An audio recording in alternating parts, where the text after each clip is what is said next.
All right, today I want to introduce a new alignment tool. This is going to be for 16 and newer non-turbo XP1000s, General Styles and S's.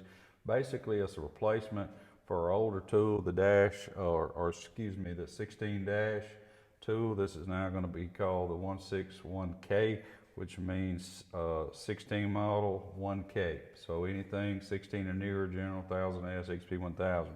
Why did we change it? Well, when we made our original tool, we made it so it could fit 900s and 1000s. Several people complained or made an observation that it didn't sit very deep on the crankshaft, and they just felt like they wasn't getting as good at accuracy. Well, they were, but if they feel that way, and I've had enough people say that, I said, well, we'll make another tool so that it only fits the 1000 and not the 900. So I get Hunter to zoom in here. My clutch is absolutely perfectly aligned, but you can see the crankshaft right here is up in there a little bit. But now it's good and tight.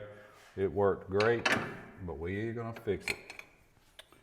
So slide on our new tool.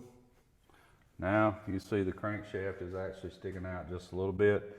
I'm not gonna argue with anybody. I would say it probably does make it a little bit more accurate, but it does keep you from being able to use this tool on 900. So our older tool will now become 16 and newer 900s only, and the new tool will be 16 and newer 1000. If it's got a 1000 motor, non-turbo, razor, in general, it takes care of it. If you got any questions, give me a holler here at Hunterworks, Todd at hunterworks.com.